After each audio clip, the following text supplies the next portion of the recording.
Good morning, y'all. How's everybody? Excited, right? No. Nice. Any questions or comments? Oh, nice. Let me go here first, and then, yes. You guys were just having a conversation, and you made a comment. I noticed that pain doesn't wake very many people up. Right. What does wake people up? It wake up a few people. Those that they keep repeating the same thing over and over again, finally wonder what is wrong. What is wrong with me? Those are the ones that wake up. But most people they'll feel the pain, they'll cry about the pain, and they'll fight over the pain, and then if the pain subsides for a minute, they go right back to the same thing. Have you noticed that? Yeah, I have, but Just pain, but what? I guess I'm just trying to. I don't know. I would love to know what wakes people up and make What more. woke you up? Make more of that. Did you wake up? I think I am. Yeah. And what woke you up? I don't think anything I did woke me up because I had been trying for many, many years in vain. And were you having pain? Oh yeah. And did the pain Good have times, anything? bad times, and everything in between, you know? And did the pain have anything to do you wanting to wake up? I think I always wanted to find the truth, but never found it. I don't think the pain necessarily led me there, Oh, but I'm not sure what did. I know the pain woke me up in my life because I was like weak and I used to cry and I used to be afraid and I was going to church and it wasn't working and I wanted it because I had read in the Bible that you can have it. You can be free. It said you're supposed to be, you can have perfect peace. And I kept wondering, okay, if there's a God and I can have perfect peace, that's what I want. Because there's other way it's not giving me perfect peace. And the pain definitely woke me up. It made me cry for help. Well, your pain didn't make you cry for help? For sure it did. For sure it did. I think I'm maybe, just trying to understand if it didn't, what was it for? Maybe for other people, it takes something else. Yeah, I think I eventually, I mean, for sure it happened in a period of pain and more pain than I had ever experienced. So maybe in a way it did, but it felt like what allowed me to start waking up is I had exhausted all my options, all of my ideas, all of my, Right. you know, and I finally just admitted to myself that I had no idea how to help myself or fix myself. Yeah. Amazing. Well, I know it was the pain. That made me cry out for help. Yes, sir. I want to see if I can tie my question into this because this is so good. But my original question was going to be: is prosperity and success a bad thing? What? Is prosperity and success a bad thing? It's neither bad nor good. Right. Because, well, I'll connect it to this concept of pain. Okay. Whenever I was in pain, this is personally. Before you tell me that part, what is prosperity? Well, I guess it could be measured by comfort and, you don't struggle as much, when you're broke. Oh, okay. Like you live up there in the hills and your house get burned down. Yeah, for example, you get a house in the Palisades. Your prosperity get burned down. But some of those people are going to be all right. And so what is success? I guess it could In be. your mind? In my mind, okay. Well, Is success different from prosperity, right? I think prosperity usually follows success. Oh. They're linked. And what is success? To get to a point in your life where you actually enjoy what you're doing and you look forward to your day. Oh, okay. All right. So in your mind, your question at all, go ahead. But the pain always it did in my case, it brings you closer to God because it's the only person in a lot of cases that can help you. Most people feel that way. I definitely felt that way. So, but when you're successful and prosperous, sometimes you forget about God because you got everything, You have everything. or at least you think you do. But the people that have everything, they forget about God and that God made it possible, but they still have pain. They have the same pain that you have or I have without anything. Right. They have the same pain. They have the same fears. They have the same worries. They have the same doubts. They have the same unhappiness. Their relationships are not working, family ship.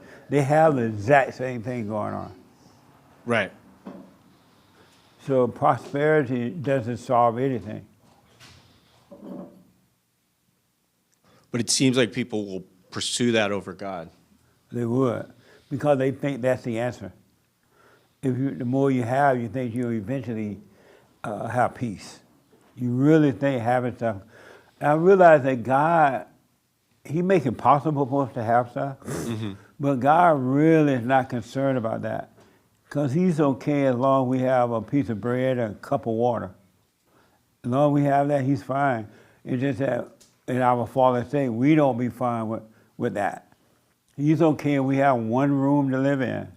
Right. But we're not okay with that because we're on an ego trip. And we're trying to have the biggest house, the biggest everything. Okay. What are you thinking? I'm not sure yet, but thanks. Okay. But I would get the idea of prosperity out of my mind. And success, you said? Right? Yeah, I mean, there. I would erase those two things out of my mind, Yeah. away from me, and just simply live your life. I do seem less stressed when I do that. What? I do feel less stress when I'm just living my life Yeah, versus absolutely. projecting. If you just live without wanting anything, Yeah. you have a perfect life. And you will have all you need and then some. Right.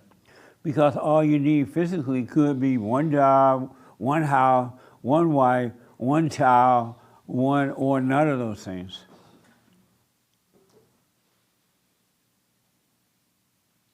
Mm-hmm. What a mess, huh? Yes and no, because I'm almost there anyways. What you're Almost saying. where? To the point where I'm not thinking about it anymore. Oh, okay. But it did cross my mind. The fires kind of made me realize, like, because the concept of people losing everything is in the air now in Los Angeles. Right. A lot of people are thinking it and talking about it. And there are varying degrees of success. Some people are barely hanging in there, but they got a little piece of the pie. And something like this would devastate those people. When it should wake them up and not devastate them, but wake them up. Right.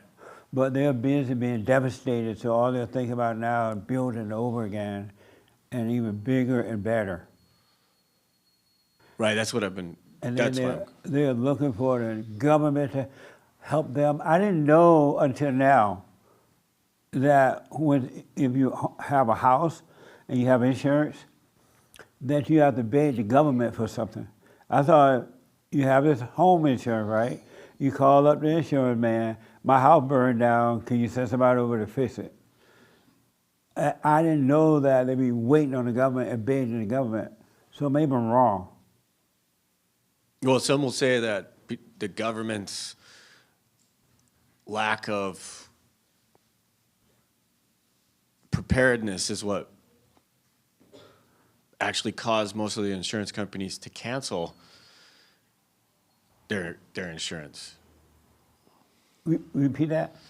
So there's a lot of talk of the insurance companies Oh, being, yeah. you know. Yeah, but- the government in this state passed laws where it make it difficult for the insurance companies to function. Right. What a mess, huh? Complete mess. This is hell on earth. Welcome to hell. I've been. Are you afraid of going to hell? That's the other thing I've been thinking about. What? you talk about people, if they die in their state, in their fallen state, they stay there. You're going to stay right in the same hell you're in. And I was thinking about people I've known over the years who did die like that. Look down. Yeah. They down there. Yeah. Mama down there, daddy down there. However you die is where you stay. But The it's, same state you're in here, in your heart, it's a state that you're gonna, when you drop your body, you're gonna be there. so is fear a good motivation to try to get it together? No, fear is a good motivation to keep you in hell. Right. Have no fear. That makes sense. What a mess. Yes, sir. That's who you had? Yeah. Okay. Do you think the devil knows our capabilities, and that's why he attacks us since we were kids? Does he know your capabilities? Right. What do you mean by that? What do you, So God has everything pre-written. He's omnipotent, so he knows the past, present, future. There's no time for God. right. So the devil may have a sneak peek, or he may think that you're capable of becoming something great, and he attacks you since you were a child to get you traumatized. So when you're an adult, you're already in a weakened state. Why do you think the devil?